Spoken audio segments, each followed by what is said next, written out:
Assalamualaikum warahmatullahi wabarakatuh. Sobat Obsesi bersua kembali dalam program Obsesi Seru dengan moto dari Padang untuk Indonesia. Pada episode yang ke-67 ini, kami menghadirkan tokoh inspiratif dari Sumatera Barat, Muhammad Subhan, yang mengabdi dan berprestasi di bidang literasi. Dan Muhammad Subhan juga sudah mengabdi untuk kelas menulis daring yang hampir 1 tahun dilaksanakan dengan peserta dari seluruh Indonesia. Selamat siang, Pak Subhan. Selamat siang, Pak Prof. Oke, baik. Terima kasih, Pak Subhan, sudah menyediakan waktu untuk Obsesi episode yang ke-67 ini. Pak Subhan, Anda melaksanakan atau membuat kelas menulis daring sebagai pengabdian untuk para penulis di Indonesia. Itu idenya untuk membuat kelas menulis daring yang tiap minggu itu tetap bertahan sampai sekarang. Bagaimana idenya dulu itu, Pak Subhan? Iya, oke, Pak Prof. Terima kasih atas undangan Obsesi yang semakin top, saya kira. Dahsyat sekali. Memang kelas menulis daring ini harus saya sampaikan ucapan terima kasih kepada pandemi sebenarnya. Pandemi COVID, Pak Prof. Sejak Maret 2020, Indonesia lockdown ya, berbagai kota ditutup akses keluar masuk, kemudian orang harus di rumah, batasan sosial dan lain sebagainya. Sebelum itu sangat aktif sekali di berbagai kegiatan literasi di kampus, di sekolah. Kemudian saya punya kelas tanda baca namanya di Padang dari saya. Kemudian saya pindahkan ke perpustakaan daerah, lalu ke kampus STAI Imam Bonjol Padang Panjang. Kemudian masuklah pandemi, dan ketika itu saya berpikir apa kegiatan yang bisa saya lakukan agar aktivitas kegiatan-kegiatan literasi itu tidak mati, gitu. Jadi terpikirlah saya untuk memindahkan ruang belajar fisik itu ke daring, Dan ketika itu ada seorang teman, beliau guru, menyampaikan kepada saya, Bang Subhan, bagaimana kalau dibuka kelas menulis online, katanya. Ketika itu tidak saya sambut, saya masih mengelola kelas tanda baca, walaupun ketika itu mulai berkurang, mulai demi masuk berkurang. Saya renungkan permintaan teman tadi itu, iya juga ya, kenapa tidak saya buka kelas online. Lalu Maret itu saya umumkan ke media sosial, membuka kelas menulis online namanya, lalu kemudian berubah menjadi kelas menulis daring. Kita kan ternyata Pak Prof, sambutan publik dari pelajar, mahasiswa, dosen di berbagai kota itu positif sekali. Nah, di bulan Maret itu lebih kurang 600-an peserta yang mendaftar. Iya. Ketika itu saya masih agak sedikit gagap teknologi lah, menggunakan Zoom ya seperti ini. Jadi fokus ke WhatsApp group. Jadi semuanya saya masukkan ke WhatsApp group. Ada 255 peserta yang tentu saja kapasitas atau ruang WhatsApp group itu kan terbatas gitu. Daftar 600-an orang. Nah, jadi ada yang antri ya, 300-an orang antri di kursi antrean. Jadi kelasnya di WhatsApp group setiap minggu, mengundang pakar-pakar di bidangnya terkait dengan dunia literasi kepenulisan, termasuk seorangnya ya. Terima kasih. Dan teknis kegiatannya, instruktur tamu ya, mereka merekam suaranya, tanya jawab, lalu berlangsung lebih kurang 2 jam pada Senin malam. Jadi kita konsisten melakukan kegiatannya Senin malam. Nah, konsistensi program inilah yang setiap pekan ini mengundang daya tarik minat masyarakat yang punya bakat yang sama di bidang menulis untuk bergabung belajar, dan sampai hari ini masih terus berjalan. medianya dari WhatsApp grup kita pindahkan ke Zoom, begitu Pak Prof. Oke, baik. Kemudian kalau kita lihat itu pesertanya seluruh Indonesia ya Pak Subhan ya? Seluruh Indonesia, bahkan Malaysia dan Jerman Pak Prof. Kemudian narasumber juga beragam ya, tampaknya seluruh Indonesia juga ya? Sekali, narasumber beragam. Kebetulan saya memanfaatkan jaringan pertemanan karena alhamdulillah lumayan banyak teman-teman yang sudah secara keilmuan, pengalaman mereka secara nasional itu sudah cukup mumpuni. Ada editor media penerbit, ada redaktur surat kabar, ada dosen, ada penyair, sastrawan, wartawan dan lain sebagainya. Teman saya itu termasuk Pak Prof tadi kita undang untuk berbagi ilmu, pengalaman, inspirasi di kelas menulis daring. Nah, di kelas ini ketika kawan-kawan lain sebagian mengkomersilkan kelasnya, saya memilih menggratiskan kelasnya, menggratiskan. Nah, karena ini bentuk pengabdian bagi saya. Targetnya kelas ini adalah kelas untuk pemula, Pak Prof. Iya. Kelas profesional mereka harus apa tidak, tapi saya meletakkan pondasinya dulu. Mereka belajar hal yang paling remeh-temeh, itu dari tanda baca, ejaan, ya, bahasa, kemudian editing, penyuntingan, ya, atau swasunting. Dari hal-hal yang kecil itu dulu kita pelajari, kita ulang-ulang, dan sampai mereka hari ini ya sebagian besar alhamdulillah lebih kurang 1 tahun 3 bulan saya pantau sudah ada yang menerbitkan buku, karya mereka tembus di media cetak. Ya, secara kemampuan mereka sudah bisa mengkritisi karya peserta lain. Ada 15 tim kreatif yang mengelola kelas itu sekarang, Pak Prof. Jadi semacam apa ya? Kelas itu sudah autopilot. Saya tidak lagi harus fokus setiap hari di situ, tapi tim kreatif yang memantau kelas itu, begitu Pak. Oh, sudah ada pakai tim gitu ya? Sudah ada tim kreatif sekitar 15 orang, dan bahagianya mereka juga yang menginisiasi menerbitkan sebuah media majalah digital Ellipsis. Lalu kita luncurkan pada 1 Juni kemarin, 2 hari kemarin, dan disebar karena jaringannya banyak.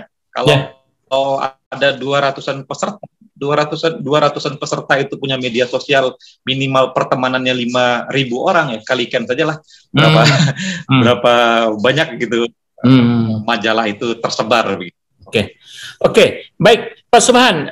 Orang berpikir membuat kelas menulis daring yang cukup lama ini bertahan 1 tahun 3 bulan, orang akan berpikir itu bagaimana tadi disebutkan, sudah disinggung sesungguhnya para peserta secara pendanaan itu bagaimana, narasumber secara pendanaan itu bagaimana itu, atau memang narasumber juga bentuk pengabdiannya juga ya karena pertemanan Pak Subhan dengan para narasumber tadi. Itu bagaimana pendanaan kegiatan ini? Ya, ini pertanyaan yang paling banyak ditanyakan oleh banyak orang sebenarnya Pak Prof. Bahwa bagaimana sebuah kelas itu bisa bertahan, bagaimana membayar honor narasumber, bagaimana operasional kegiatan dan lain sebagainya. Ya bahwa ini benar-benar gratis sama sekali, tidak dipungut biaya. Kita yang bergabung juga tidak dipungut biaya. Nah, tapi tentu saja kita memberikan kita memberikan pondasi. Siapapun yang bergabung di kelas ini, mereka syaratnya harus pemula, kemudian serius. Nah, kalau serius, nanti ada aturan kelas. Aturan kelasnya 30 hari maksimal, tidak muncul karyanya yang dia bagikan, komentar, pendapat, dan lain sebagainya di grup, tidak terpantau jejaknya, ya mereka otomatis akan dinaikkan kelas. Nah, ini tanda petik dinaikkan, ini istilahnya diistirahatkan, dikeluarkan oleh kreatif. Nah, jadi pembiayaan memang tidak ada sama sekali Pak Prof. Narasumbernya tidak dibayar, peserta masuk dibayar. Nah, karena kelasnya tidak berbayar, teman-teman tadi yang menjadi pembicara narasumber, ya mereka maklum juga, mereka mau mau berbagi gitu, Hmm. mau berbagi. Nah, lalu dari mana sumber ekonomi saya? Banyak juga yang bertanya. Ah. Lalu dari mana sumber ekonomi saya? Ya tentu bukan dari kelas ini. Saya punya ya beberapa ya usaha kecil-kecilan lah, Pak Prof. Ya. Aktivitas literasi saya, kepenulisan saya, di sela-sela kesibukan saya mengurus kelas, apalagi tentu oleh tim kreatif, ya saya tetap menjalankan ya usaha kecil-kecilan tadi untuk hidupkan api di ngepul begitu. Oke, baik. Jadi itu tentang kelas menulis daring ya. Jadi oke. Saya ingin Pak Subhan kan sudah menulis beberapa novel dan itu aktif sekarang memang untuk pengabdian ke literasi. Saya ingin mundur ke belakang. Ini bagaimana apa namanya ya proses kreativitas menulis Pak Subhan? Ini sejak kapan? Apakah menulis ini memang sudah sejak SD? Kita ingin melihat dulu ke belakang, Pak Subhan, kalau kita lihat sejarah, pernah di Medan, waktu kecil pindah ke Aceh, Aceh pindah lagi, kemudian baru lagi ke Sumatera Barat. Itu bagaimana dulu itu kaitannya dengan proses menulis ini? Wah, ini asik nih, Pak Prof. Review ke belakang. Jadi, saya lahir di Medan, kemudian kelas SD dibawa ayah ke Aceh. Jadi ayah saya itu orang Aceh, ibu saya orang Pasaman, Sumatera Barat. Jadi saya ini GAM, Pak Prof, gabungan Aceh Minang.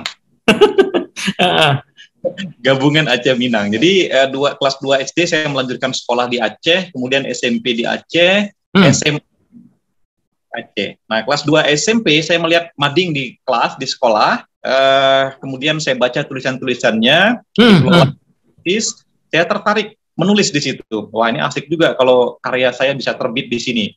Kelas mading gitu. Saya buatlah puisi, saya buat cerita pendek.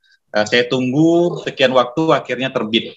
Nah, ketika mading itu, saya senang sekali, bergembira, dan muncul minat saya di bidang itu. Apalagi didukung oleh guru-guru di sekolah. Lalu SMA, bakat menulis saya semakin terasa. Saya diamanahkan sebagai wakil ketua OSIS, lalu membuat majalah sekolah, majalah stensilan di era-era tahun 90-an itu.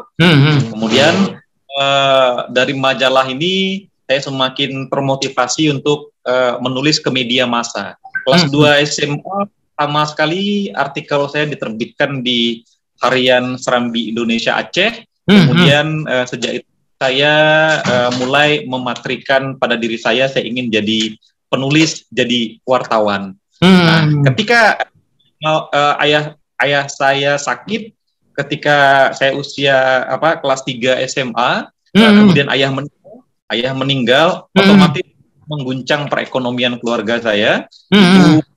Ibu janda, dan saya bertekad ketika itu untuk ke Sumatera Barat karena masih merasa punya kampung di ranah Minang. Kita pulang kampung. Ibu bilang, ngapain di kampung, apa kerja dan lain sebagainya. Ya, tapi saya yakinkan saja saya bisa hidup lewat tulis menulis tadi. Nah, dengan semangat 45 anak yang baru tamat SMA membawa seorang ibunya, membawa 3 adiknya yang kecil-kecil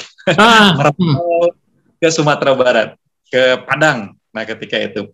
Nah, di Padang ini tentu saja yang saya pikirkan bagaimana mendapatkan sebuah pekerjaan. Bahwa pekerjaan sehingga ibu punya rumah, punya tempat tinggal sekurang-kurangnya, dan adik-adik bisa sekolah. Nah, ya ketika itu memilih menjadi garin masjid di dekat kampusnya Pak Prof. Di Air Tawar. Air Tawar di belakang. Sebentar. Tapi itu kuliah ya, tidak memang hanya tamat SMA, kemudian bawa ibu ke Padang, kemudian tadi jadi garin begitu maksudnya? Atau sambil kuliah? Benar. Ketika itu tentu saya sempat 2000 ya setahun saya menganggur. Setahun saya menganggur karena tentu saja penyesuaian diri dulu, penyesuaian dan lain sebagainya, mencari lokasi dan lain sebagainya. Akhirnya saya putuskan menjadi garin di Tawar. Saya tempatkan ibu saya di situ dan saya mencari pekerjaan, Pak Prof.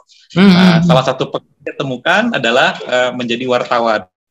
Karena minat saya di dunia Tawanan, dan kebetulan ada orang Aceh di Padang ketika itu, sekarang sudah almarhum, beliau mengajak saya gabung di Surat Kabar. Nah, Surat Kabar itulah saya mulai mengenal Kota Padang, Sumatera Barat dan lain sebagainya, tugas-tugas peliputan dan lain sebagainya. Di sela-sela aktivitas kewartawanan, baru saya kuliah di kampus STAI YKI Padang di Rasuna Said. Ya. Nah, tapi sampai 4 semester di sana, kemudian saya bergabung ke Mimbar Minang, lalu Harian Haluan pada tahun 2005, 2007 saya ditugaskan menjadi kepala haluan Bukit Tinggi di era haluan lama ketika itu masih beralamat di Jalan Damar di ya. Gramedia itu. Nah, di Tinggi 2007, 2008, lalu 2008 akhir saya ditarik kembali ke Padang. Kemudian saya menikah. Lalu setelah menikah saya bertemu dengan sosok penyair Indonesia, Pak Taufik Ismail. Ismail itu tahun 2008 membangun rumah puisi di Aiange. Oleh Pak Taufik dan istri beliau, saya ditawarkan untuk mengurus rumah puisi, menjadi manajer program ketika itu 2009-2012. Nah, salah satu kesempatan yang diberikan kepada saya adalah banyak membaca buku-bukunya Pak Taufik. Di perpustakaan beliau di rumah puisi itu 8.000 judul, 11 eksemplar, dan disitulah pertama sekali saya menulis novel Rinai Kabut Singgalang tadi, Pak Prof. 10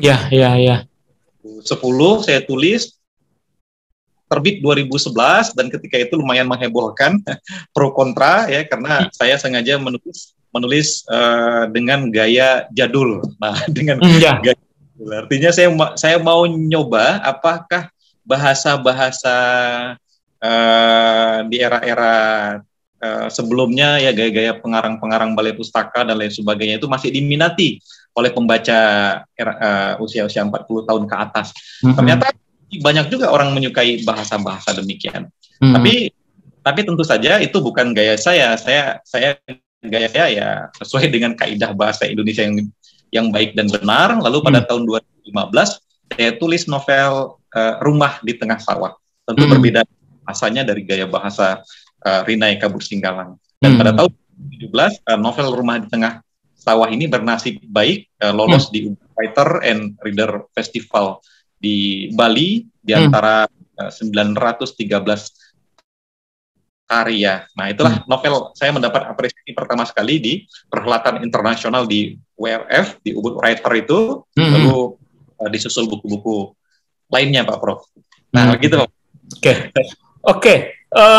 Kalau kita menyinggung nih ribut tadi Rinai Kabut Singgalang ini, kalau kita baca rasanya itu ada perjalanan seorang anak dari Aceh juga ke Padang, begitu ya? Benar, Pak Prof. Jadi orang bertanya itu juga, apakah ini novel biografinya Pak Subhan katanya. Saya mau menjawab begitu, biarkan saja itu multitafsir, siapapun bisa menafsirkan demikian ya. Tapi saya harus mengakui bahwa sekitar 20% ada diri saya dalam novel itu, mulai dari perjalanan tokohnya dari Aceh ke Pasaman, lalu terjadi pergulatan kehidupan dari Pasaman ke Padang, lalu menemukan jodoh dan lain sebagainya sampai endingnya. Tentu ada beberapa bagian yang didramatis demikian rupanya, sekitar 80% didramatisir konfliknya, yaitu sebagai bumbu saja, Pak Prof, sehingga novel itu bisa menjadi satu jalinan cerita yang utuh. Dan saya merasa itulah novel yang membuat saya harus lebih baik lagi menulis pada buku-buku berikutnya, saya kira. Ya semacam ya kelinci percobaan saja buku itu sebenarnya untuk karya tulis saya sebenarnya, Pak Prof. Benar, ada sekitar 20% saya di sana, tapi tentu saja 80%-nya banyak didramatisir, Pak. Ya. Oke, baik, itu sebetulnya berarti memang waktu pengabdian di rumah puisinya Pak Taufik Ismail itu ditulis seperti gitu ya? Benar, benar. 2010 saya mulai menulis novel itu. Tentu saja dengan menjemput memori semua kisah-kisahnya itu lebih kurang perjalanannya 10 tahun. Ya. 10 tahun, ya 15 tahun saya jemput memorinya ke belakang karena ada pengalaman hidup saya di situ, ada suka duka lukanya juga. Dan saya pungut, saya tulis, dan proses menulisnya nggak sampai 15 tahun ya, udah 5 bulan selesai gitu. Selesai, lalu saya sunting, saya kirim ke penerbit. Ketika itu ada penerbit teman di Jogja, dia yang menerbitkan. Lalu ada penerbit lain yang mau menjadikan itu sebagai mayor. 2013 beredar di seluruh Gramedia. Lalu 2015 saya tarik kembali, lalu saya terbitkan secara mandiri sekarang, Pak. Oke. Baik. Kalau di Pasaman berarti keluarga dari ibu, famili saudaranya berarti ada ya. Berarti kan memang kampung masih di Pasaman masih terasa gitu ya, Pak Subhan. Benar Pak Prof. Jadi pada tahun 2000 itu seorang anak SMA baru tamat, dia pergi naik bus antar provinsi dari Aceh bersama temannya ke Pasaman. Ketika itu tahun 2000 Pasaman itu ya betul-betul apa ya, suasananya sangat ya, terutama di KJ itu ya, rumah-rumahnya tua. Jika saya datang ke kampung ibu saya itu ya, keluarga-keluarga ternyata banyak sekali keluarga-keluarga dekat. Rumah kakak saya itu penuh dengan keluarga-keluarga. Ini ada anak dari Aceh datang gitu. Ada anak dari Aceh datang mencari kampung ibunya. Saya dikerumuni seperti orang asing yang bagaimana begitu dikelilingi oleh keluarga-keluarga. Tapi karena mereka semua ya, alhamdulillah ya, saya mulai mengenal akar keluarga ibu saya, mama saya, ya, keluarga kemenakan dan lain sebagainya.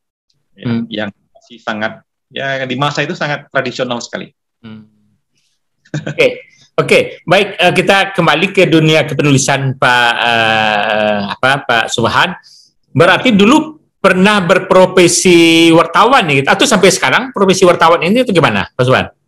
Ketika saya pertama sekali menjejakkan kaki di Padang, saya sudah mulai menjadi wartawan, Pak Prof. Ya 3 bulan, 6 bulan saya di Padang, saya masuk ke harian ke mingguan, ada beberapa mingguan di sana, ada sekitar 4-5 mingguan saya masuki. Lalu 2003 saya bergabung dengan harian Mimbar Minang sampai 2005 saya bergabung dengan Haluan. Ketika itu menjadi koresponden beberapa media, pernah di Radio El Sinta Jakarta, pernah di editor di harian Kabar Indonesia. Harian ini harian online pertama, saya kira baru-baru muncul, online banyak lainnya. Pusatnya di Belanda, saya diminta menjadi editor bersama Kanda Wilson Lalengke yang saat ini beliau Ketua Umum Persatuan Pewarta Warga Indonesia. Saya editornya, beliau pemimpin redaksinya. Ketika itu beliau mendirikan PPWI tadi itu, saya bergabung ke Rumah Puisi Taufik Ismail, pernah juga di majalah Islam Sabili, dan mulai 2012 saya terjun total di masyarakat, melakukan kegiatan-kegiatan literasi, pendampingan literasi di sekolah, membantu guru-guru menulis, menerbitkan buku, majalah sekolah, dan lain sebagainya. Sampai hari ini saya di Padang Panjang bersama teman-teman pegiat literasi dan kawan-kawan di Dinas Perpustakaan, Dinas Pendidikan.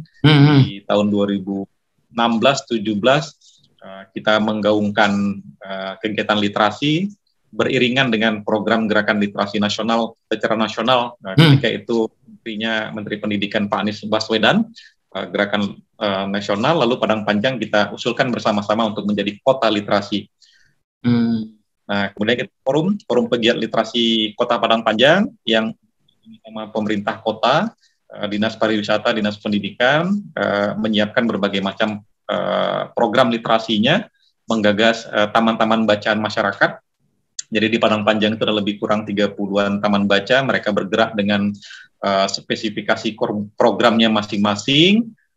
Lalu 2018 pemerintah kota didukung bersama-sama pegiat literasi masyarakat kota mengusulkan Padang Panjang jadi kota literasi dan diresmikan oleh Pak Muhammad Syarif Bando, Kepala Perpustakaan Nasional, dan bersamaan dengan momen itu kita adakan temu penyair Asia Tenggara. Nah, pemerintah kota melalui Dinas Perpustakaan mengadakan temu penyair Asia Tenggara pertama. Dan kabarnya kalau tidak ada halangan nanti pada akhir Desember 2021 ini juga akan direncanakan temu penyair Asia Tenggara kedua, tentu saja dengan sistem pertemuan hybrid, sebagian tatap muka, sebagian via daring, karena pandemi masih belum reda saya kira di tahun ini dan tahun mendatang. Nah, lalu di momen itu juga diadakan penulisan puisi terbanyak tentang bahaya narkoba, Pak Prof. Jadi ada 3 momen besar di 2018 itu yang dilakukan oleh pemerintah Kota Padang Panjang melalui Dinas Perpustakaan dan dukungan kawan-kawan pegiat literasi Kota Padang Panjang. Jadi Padang Panjang ini memang sangat luar biasa, Pak Prof. Jadi saya nyaman, betah berkarya, bekerja di sini karena ada kesamaan, ada satu gerakan, dan semuanya bergerak dengan potensi masing-masing. Di Padang Panjang ini ya bisa dikatakan kota yang sangat inspiratif, selain sebagai kota pergerakan yang sejarahnya memang panjang. Dulu di Padang Panjang basis pergerakan kaum tua, kaum muda ya di Jembatan Besi oleh Ayah Buya Hamka, lalu Hamka ada di sini, sastrawan besar Ranah Minang, Nafis juga di Padang Panjang. Tokoh-tokoh besar bangsa ini juga ya besar tumbuh di Padang Panjang. Jadi kalau orang ke Padang Panjang ya kalau keluar dari Padang Panjang dia jadi tokoh gitu. Oke, Pak Subhan, kalau kita lihat ini kan taman baca, termasuk juga ya Kota Padang Panjang kan tadi kota literasi juga digerakkan gitu ya. Taman baca itu sudah mulai banyak bertumbuh sekarang. Tapi sehubungan dengan teknologi digital perkembangan begitu pesat, apakah taman baca yang didirikan oleh masyarakat itu sekarang memang eksistensinya masih kuat atau jangan-jangan tidak terlalu bermakna karena banyaknya perkembangan teknologi digital yang sudah bisa secara mandiri di rumah gitu. Itu gimana menurut pandangan Pak Subhan nih? Ya, benar sekali Pak Prof. Jadi sebenarnya pandemi ini ada semacam peralihan era sebelumnya yang kita lebih banyak dituntut untuk berinteraksi fisik, kemudian ketika pandemi lalu orang beramai-ramai mengalihkan fisiknya ke virtual, ke daring, itu otomatis sudah mindahkan pertemuan fisik tadi itu ke media daring ini. Nah, ini juga jadi tantangan besar bagi taman-taman bacaan masyarakat yang mereka kalau tidak siap dengan programnya. Jadi kalau bisa dikatakan kalau hanya mengandalkan orang datang ke taman bacaan, baca buku, orang nggak akan datang lagi. Kenapa? Karena seperti kata Pak tadi, orang membaca buku ya di media di media gawai mereka. Ya. Banyak sekali perpustakaan digital yang kapan saja mereka bisa buka tanpa perlu datang ke perpustakaan, tanpa perlu ke taman baca. Pun suatu hari nanti tanpa perlu datang ke sekolah barangkali. Tanpa perlu barangkali ya. Kuliah bisa seperti ini saja ya. Ya. Karena dari situ saya mahasiswanya mendengar begini saja, lalu nanti ijazah pun dikeluarkan secara daring ya, secara online gitu. Jadi peralihan teknologi ini mau tidak mau harus disikapi dengan cara-cara yang literat juga. Kita tidak bisa harus teknologi ini, saya kira. Masa depan kita berada di internet. Jadi ketika semua sudah terakses ke internet, yang sebelum berada di ranah fisik mereka harus beralih baik secara lambat maupun secara cepat ke ranah-ranah digital tadi itu. Makanya lahirlah kegiatan-kegiatan podcast ini, lahir YouTuber, lahir jualan-jualan online, mall-mall tutup, ya plaza, beberapa hotel-hotel besar di Jakarta, di Surabaya pun mulai tutup, dijual karena nggak ada orang datang lagi begitu. Nah, bagaimana yang tutup tadi ini dia bisa turut hadir di ruang-ruang virtual, jualan-jualan mereka itu bisa tetap laku tanpa mengurangi apa yang sudah mereka buat sebelumnya. Nah, teman-teman ya, saya kira pun harus jeli menyikapi kondisi perubahan harus digitalisasi tadi ini. Artinya begini, jadi pertama saya kira ada beberapa poin yang penting perlu dikuatkan oleh teman-teman baca. Pertama adalah base camp-nya itu harus punya daya tarik tersendiri bagi masyarakat binaannya atau masyarakat yang akan berkunjung pengalaman ilmu oleh para pegiat dan pengelolanya. Nah, base camp itu ya harus Instagramable, anak-anak muda sekarang mengistilahkan demikian. Jadi kalau tidak Instagramable, base camp itu ya tidak ada yang menarik. Orang tidak bisa berkodak-kodak di situ ya kan. Tidak bisa menjadi pandangan tertentu, tidak eye-catching gitu kata anak-anak muda sekarang. Jadi tatalah taman baca itu semenarik mungkin sehingga bisa menjadi ruang yang membuat orang betah untuk datang berkunjung. Seperti obsesi ini dengan latar ruangan yang sangat menarik begini. Kita lihat ini kan sangat Instagramable kata anak-anak milenial.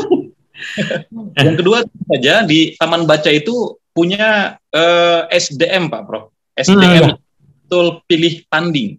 Pilih tanding. Pegiatnya tangguh, dia tidak sekedar berpikir mendapatkan sesuatu secara finansial di taman bacanya, tapi mereka berpikir bagaimana agar taman baca ini terus bertahan. Jadi ilmunya harus terus ditambah, pengalamannya harus terus ditambah, dan mereka harus punya pegiat-pegiat sosial, volunteer-volunteer yang tahan banting dalam menghadapi badai apapun. Nah, kalau tidak ada SDM yang unggul seperti ini, saya kira taman baca itu nggak lama akan gulung tikar gitu. Yang ketiga saya kira perlu adanya program yang unik di sebuah taman baca. Kalau programnya semua, menulis semua, ya di taman baca lain juga ada. Itu ngapain harus datang ke taman baca kita kalau mereka bisa mendapatkan di taman baca yang lebih dekat misalnya. Nah, jadi program ini harus program yang kalau bisa tidak ada di taman baca yang lain.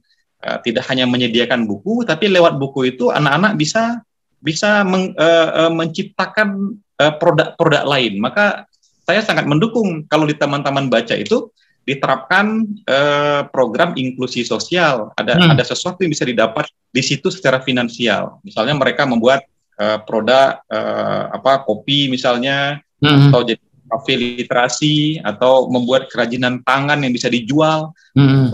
Dijadikan YouTuber yang secara finansial nanti setelah YouTube-nya dimonetisasi mereka bisa mendapatkan sesuatu dari sana. Semua kegiatan-kegiatan kreatif lainnya yang bisa dikembangkan di taman baca itu harus ditumbuhkan lewat program-program tadi. Nah, yang keempat saya kira ketersediaan buku. Bukunya harus diperbarui terus begitu. Jadi tidak hanya itu saja. Jadi kalau anak sudah baca itu ya besok mereka tidak akan baca lagi. Artinya besok nggak datang lagi di taman bacanya. Nah, kemudian kalau perlu buku-buku ini dialih mediakan ke perpustakaan digital, disimpan di perpustakaan digitalnya sehingga alumni ataupun siapapun yang pernah dibina oleh taman baca itu masih bisa mengaksesnya atau orang lain bisa mengaksesnya. Jadi pengelola taman baca harus melek teknologi di situ. Yang kelima, pengelola taman baca mereka harus punya relasi yang luas. Relasi ini akan mengantarkan mereka kepada banyak peluang dan kesempatan di luar daerah mereka. Nah, banyak sekali taman bacaan yang bagus, tapi karena tidak punya relasi yang kuat tadi ya mereka hanya berputar di situ-situ saja. Ya. Akhirnya nanti ujung-ujungnya letih, lelah, taman bacaan ditutup begitu. Nah, kemudian yang keenam mereka juga harus punya publikasi. Jadi taman baca itu kegiatan-kegiatan yang bagusnya dipublikasikan. Publikasikan itu ada dua media konvensional dan media sosial. Mereka harus pintar membuat rilis berita, punya hubungan baik dengan wartawan, atau sekurang-kurangnya bisa mengekspos ke media sosial, bisa di YouTube, bisa di Facebook, Instagram, dan lain sebagainya. Yang ke-7 tentu dokumentasi. Seluruhnya diarsip untuk kepentingan pelaporan ya, ekspos dan lain sebagainya, dan yang paling penting terakhir itu adalah evaluasi. Nah, lewat evaluasi inilah kita akan selalu memperbarui niat, memperbarui program dan lain sebagainya. Kadang-kadang ketika semangat mulai turun karena tidak dievaluasi, ya akhirnya lama-lama hilang, kan begitu. Nah, jadi 8 poin ini saya kira penting untuk pengelola Ca dan seluruh kegiatan-kegiatan yang terkait dengan literasi, Pak Prof. Oke, baik Pak Subhan. Jadi itu memang perkembangan tentang taman baca lah sekarang ya, karena itu sangat banyak hidup dan lahir di daerah-daerah. Berikutnya Pak Subhan, selama pengabdian di dunia literasi ini kan banyak ya, menjadi dewan juri tadi juga. Tapi saya melihat juga ada penghargaan-penghargaan yang diberikan pemerintah, itu apa saja tuh Pak Subhan? Kalau penghargaan ini saya kira hanya bonus saja dari kegiatan Pak Prof ya. Ya. Alhamdulillah ya ada beberapa penghargaan, apresiasi, dan saya mengucapkan banyak terima kasih. Tentu yang pertama pemerintah Provinsi Sumatera Barat pada tahun 2017 saya diamanahkan menerima anugerah literasi dari Dinas Arsip dan Perpustakaan, diserahkan oleh Gubernur Sumatera Barat. Lalu pemerintah Kota Padang Panjang pada tahun 2018 juga memberikan penghargaan Fitmas bersama sejumlah tokoh lainnya sebagai saya sebagai pegiat literasi. Lalu ya ada Pak penghargaan-penghargaan yang saya kira ini hanya lecutan saja Pak Prof untuk lebih baik dan bisa dijadikan penyemangat untuk terus bergerak, begitu Pak Prof. Oke, baik. Tadi yang perlu kita lagi adalah kan tadi Pak Subhan mengatakan Padang Panjang itu kalau di dunia literasi tidak hanya itu, sebetulnya dalam sejarah itu Kota Padang Panjang juga inspiratif gitu ya, menghasilkan tokoh-tokoh nasional juga. Termasuk terakhir kan Kota Padang Panjang memang menyatakan bahwa dia sebagai kota literasi gitu ya, banyak kegiatan di Kota Padang Panjang. Itu menurut Pak Subhan memang kenapa Padang Panjang itu bergerak di bidang literasi kan agak lebih menonjol tampaknya ya. Termasuk juga Pak Subhan berada di Kota Padang Panjang. Jadi ternyata untuk berprestasi itu tidak harus di kota tampaknya ya. Dari daerah menggaung ke Indonesia itu ternyata bisa gitu ya. Itu gimana tuh cara kenapa Padang Panjang itu berpikir ke kota literasi itu? Itu andil Pemdanya, Pemkotnya, atau memang ada tokoh-tokoh lain yang di luar pemerintah sama-sama bergerak? Gimana dulu sepengetahuan Pak Subhan berada di Padang Panjang? Ya Pak Prof, saya berada di Padang Panjang ini mulai tahun 2008. Kebetulan ya sebelumnya saya di Rumah Puisi, sebelumnya di Bukit Tinggi, lalu hari ke Padang, di saat saya bertemu dengan penyair Pak Taufik Ismail, itulah saya mulai bermukim di Kota Padang Panjang. Selain kebetulan istri saya bertugas di Kota Padang Panjang sebagai guru di sini, pegawai negeri sipil. Jadi status saya sebenarnya ikut istri nih Pak.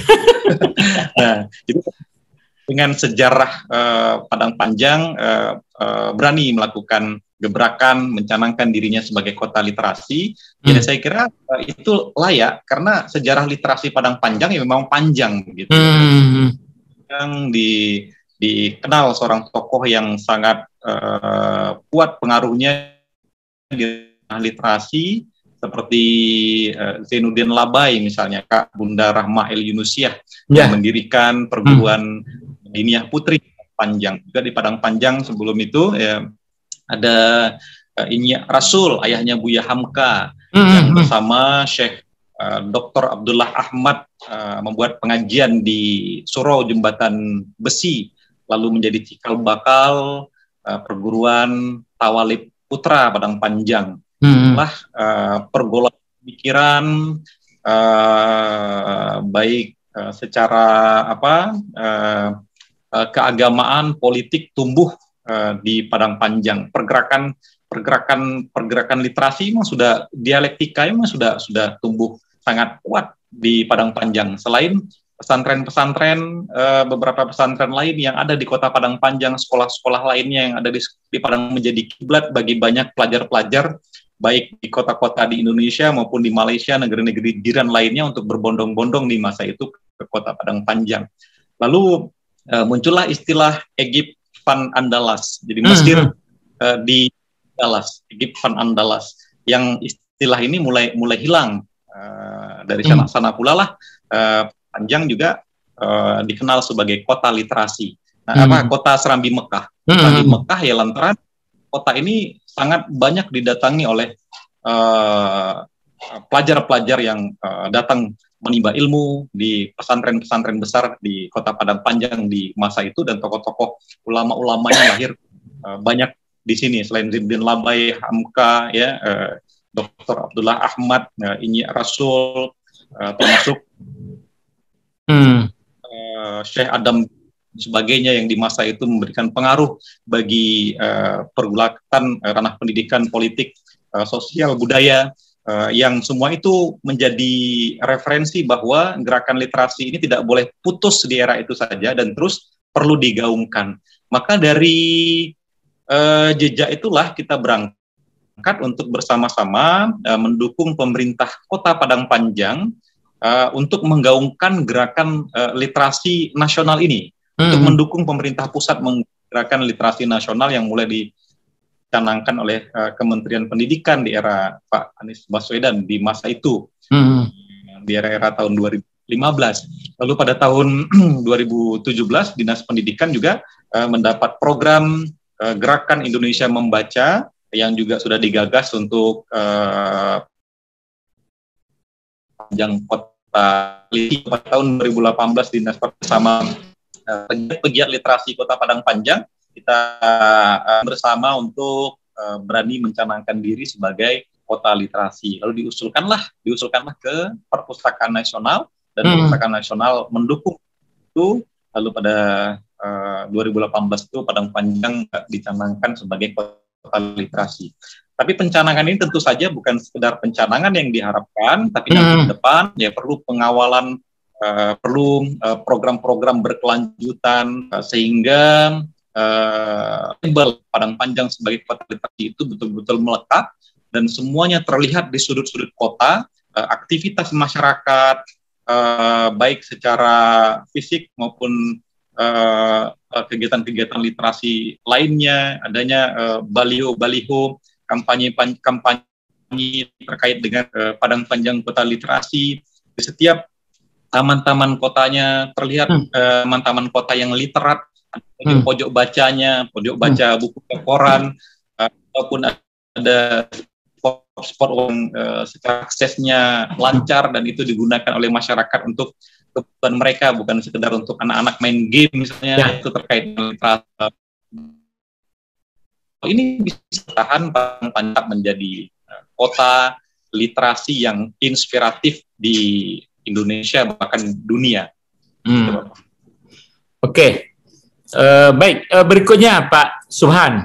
Berikutnya adalah tampaknya bagian terakhir ini saya ingin menyampaikan atau menanyakan, Pak Subhan, tampaknya karena pandemi COVID itu kan sesungguhnya memindahkan kelas nyata yang pesertanya terbatas di Kota Padang Panjang, tapi sekarang sudah menjadi kelas nasional ini kan. Artinya kan teknologi sudah, pesertanya sekarang bahkan sudah luar negeri gitu kan, tapi itu tidak akan mungkin terjadi pada kelas nyata waktu di Padang Panjang dulu. Tentang yang kelas menulis daring ini sudah membawa dampak ini. Pertanyaan terakhir adalah, Pak Subhan, ini obsesinya tentang kelas menulis daring ini seperti apa ke depannya ini? Ya, terima kasih Pak Prof. Jadi mulut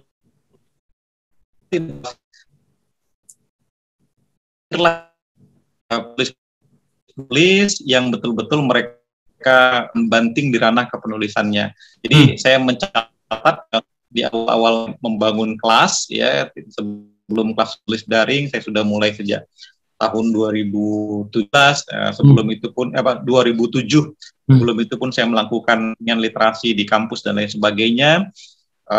Saya melihat banyak sekali penulis-penulis muda kita yang semangatnya itu di awal saja, di tahun-tahun pertama, tapi setelah setelah itu mereka hilang karena barangkali yang mereka di ranah kesan itu tidak sobok bahasa Awaknya, tidak ketemu gitu. Jadi mereka ditulis itu untuk apa? Apakah niatnya mau cari uang, popularitas, ini itu awal saya bangun, bahkan sebelumnya sejak awal dari saya bangun, saya ya berharap bisa teknik kepenulisannya, dan nanti tidak semua jadi, ya, tidak semua jadi. Artinya di antara misalnya ada 20 siswa, yang paling jadi 1-2. Dan itu sudah lumayan, sudah alhamdulillah itu, Pak. Sama seperti di sekolah, 1-2 siswa, mahasiswa jadi menurut versi mereka itu sudah merupakan kebahagiaan bagi kita, begitu. Nah, jadi ke depan saya kira nanti dari kelas-kelas menulis daring ini siswa pesertanya ya bisa mewarnailah karya mereka di ranah kepenulisan tanah air bahkan dunia, dan tentu kalau mereka sukses di ranah itu menjadi kebanggaan tersendiri bagi kita. Dan nanti tentu saja ada regenerasi, tentu tidak selalu selamanya saya mengurus ini, dan nanti mereka melanjutkan kelas-kelas serupa di mana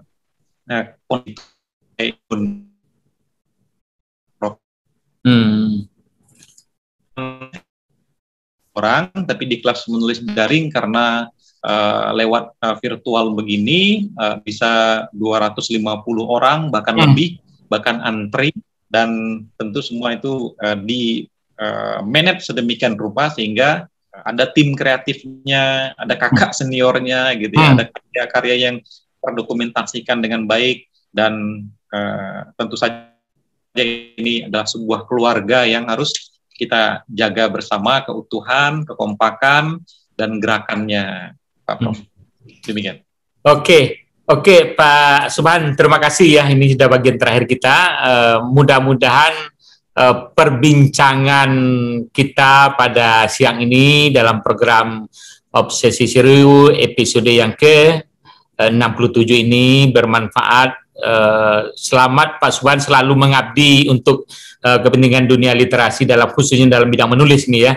Jadi itulah dampaknya seperti yang saya katakan tadi, yang dulu dibina dalam kelas nyata, pesertanya terbatas, sekarang sudah menjadi nasional, bahkan peserta juga dari luar negeri ya.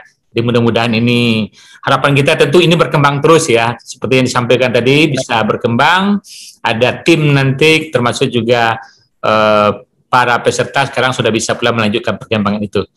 Terima kasih Pak Subhan sudah hadir ya, sama-sama. Mudah-mudahan bermanfaat ya. Saya tutup dulu. Ya, demikian program Sobat Obsesi, demikian program Obsesi Seru pada episode yang ke-67 dengan moto dari Padang untuk Indonesia. Mudah-mudahan perbincangan dengan tokoh inspiratif Muhammad Subhan dari Kota Padang Panjang, Sumatera Barat hadir bersama kita, bermanfaat untuk kita semua. Assalamualaikum warahmatullahi wabarakatuh.